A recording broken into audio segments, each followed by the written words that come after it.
Cyril. Once upon a time in a beautiful village, where the sun always smiled and people laughed a lot, there lived a kind king.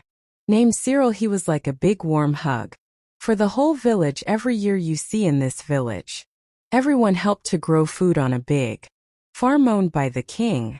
They grow yams, corn and lots of fruits, and when it was time to harvest, King Cyril did something amazing. He would share all the food from the farm with the villagers. Yes, everyone got a piece of the farm's bounty, making sure no one was hungry. This made the villagers love King Cyril even more. They respected him a lot because he was generous and always thought about their well-being. But in this beautiful village there was also Prince Era, the king's son. Prince Era was the shameless prince, very different from his father.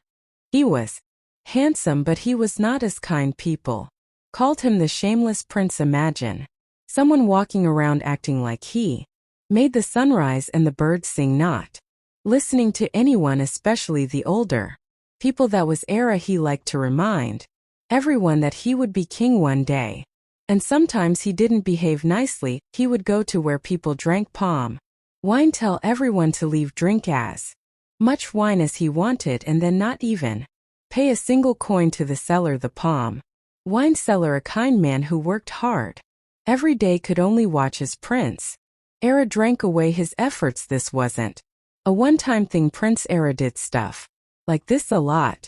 He'd go to the market, grab whatever he fancied, and say, "I'm the future king, so it's mine." The villagers were upset but felt powerless. They knew complaining to King Cyril was their only hope, so they went to the king one by one with stories of Prince T's doings. King Cyril listened with a heavy heart. Each time he apologized and tried to make things right, he gave out more crops or money, saying, "I'm sorry, please understand." It was clear that King Cyril was troubled by his son's behavior, but he loved him too much to be harsh.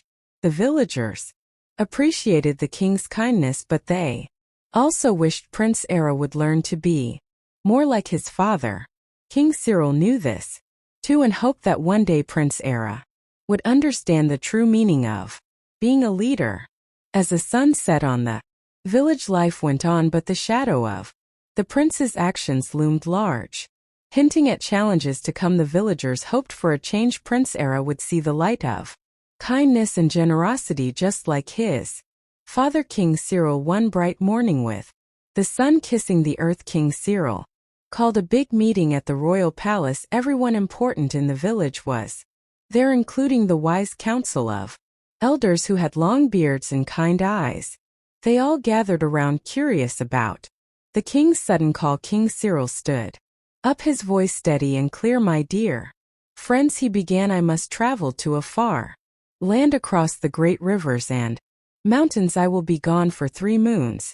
During this time my son Prince Era will take care of our village. He will be in charge." A wave of whisper spread through the room. The elders, who were wise like owls, felt a storm coming. They, a wave of whisper, whispered among themselves, "Oh no, that's not good. Era really." They knew Era loved himself a little too much and didn't listen to anyone, but the king had made up his mind and no one could change it. As soon as King Cyril left, Prince Era wasted no time. He stood tall and announced, "I am your leader now." But instead of wisdom and kindness, he ruled with arrogance. He sent the elders away from the palace, saying, "I don't need old advice." Prince Era was making everyone's day really hard, so naughty they'd ride on people's backs just for fun like they were horses. He would go to the market and take whatever caught his eye. "No please, no thank you, nothing," leaving the sellers in tears. And the most shocking of all, he pointed at any girl he fancied, demanding she come to the palace. If anyone dared to speak up, he would order his guards to beat them up. The villagers were scared and angry, but they felt helpless. Who could stand up to the prince? The elders tried to reason with him, reminding him of his father's ways, but Prince Era wouldn't listen. He laughed at them, saying, "I am the future king. My word is law." As the days passed, the village, once full of joy and laughter, grew quiet under Prince Era rule. The people missed King Cyril, deeply hoping for his quick return. They longed for the days of fairness and kindness, wondering how long they would have to endure Prince Era misrule. There was this very old woman in the village, wise and kind, who went to Era and said, "Listen, young man, if you don't let anyone talk to you, you're going to trip in the brave twins and fall hard."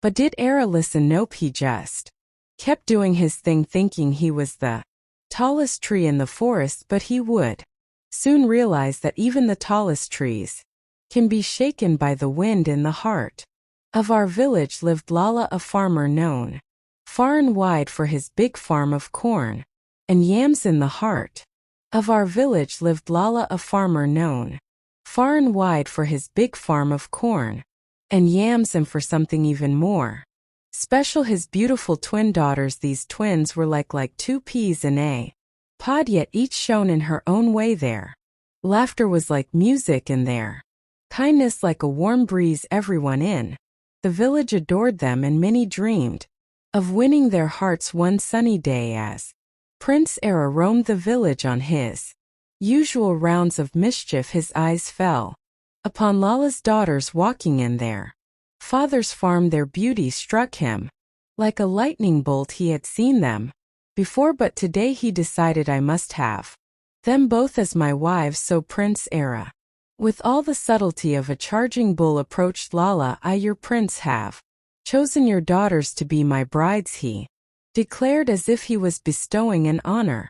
Lala's heart sank. This was not the honor Prince Era believed it to be. It was a command, one that carried the weight of a threat. In the village it was unheard of for one man to marry two sisters, let alone when the girls were too young and not ready for marriage.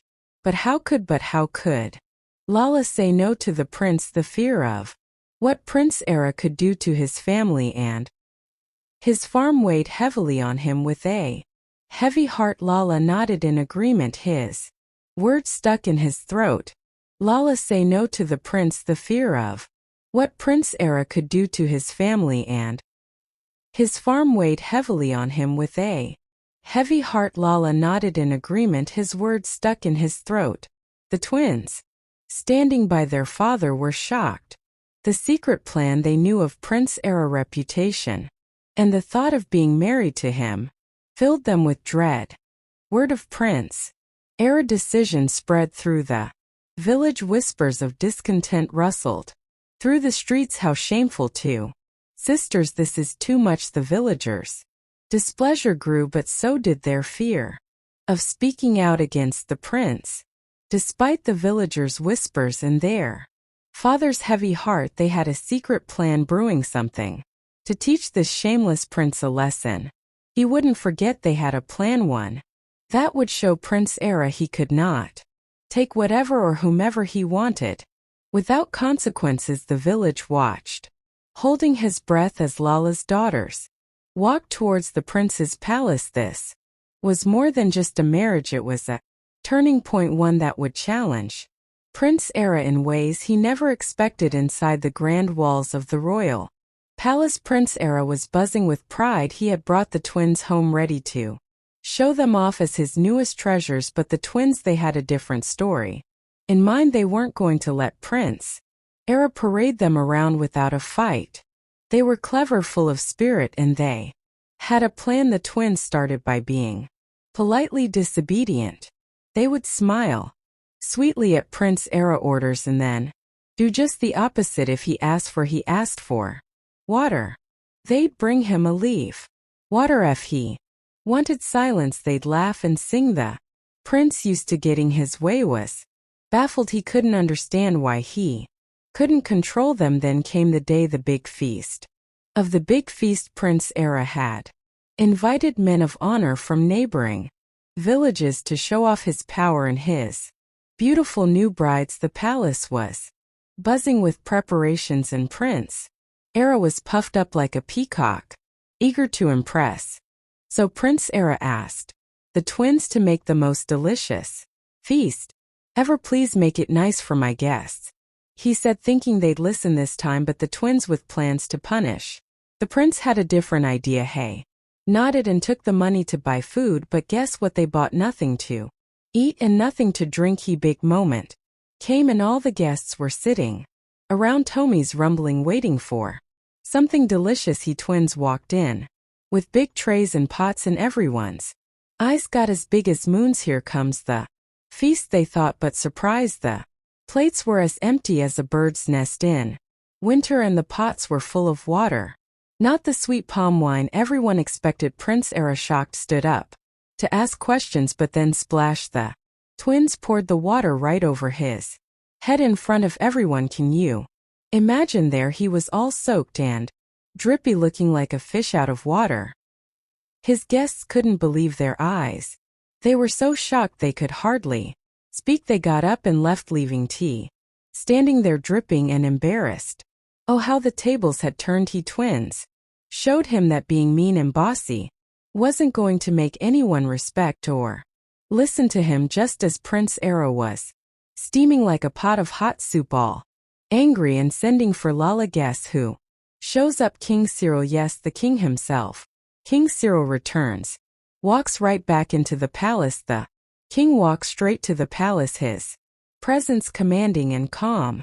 The villagers gathered, curious and hopeful, wondering what would happen next. Prince Era, still nursing his wounded pride, was shocked to see his father return so soon. Father, you're back early, he exclaimed, a mix of happiness and fear in his voice. King Cyril looked at his son, his face unreadable. Then turning to the villagers and the gathered crowd, he began to speak. My people, I left on a journey not of distance but of learning. I wanted to see how my son would rule in my absence. The air was thick with anticipation as King Cyril continued. I have watched unseen as my son chose the path of arrogance. Unreadable. Then turning to the villagers and the gathered crowd, he began to speak. My people, I left on a journey not of distance but of learning. I wanted to see how my son would rule in my absence. The air was thick with anticipation as King Cyril continued. I have watched unseen as my son chose the path of arrogance and misuse of power. This was a test not just for Era but for all of us, to remind us of the values we hold dear. So Prince Tal's heart sank. He glanced at Lala and the twins who stood among the villagers, their dignity intact despite everything. King Cyril's voice grew firmer. Era, you have failed to respect and serve the people you sought to rule by fear, not by love. Therefore you will no longer be prince. Instead you will serve the village, to learn the humility and kindness you sow. The village gasped, then murmured in agreement. It was a fitting punishment, they thought, for someone who had misused his power so greatly. And so Prince Era became a servant to the village, turning to the fields, carrying water and doing all the task he had once thought himself above conclusion. But with each passing day he learned the value of humility, kindness and respect. He twins, their spirits unbroken, continued to be adored by the village. They reminded everyone of the strength of standing up for what's right, even in the face of power. King Cyril, wise as ever, watched over his people, his heart heavy but hopeful. He knew that the lessons of these days would echo through the village for generations to come.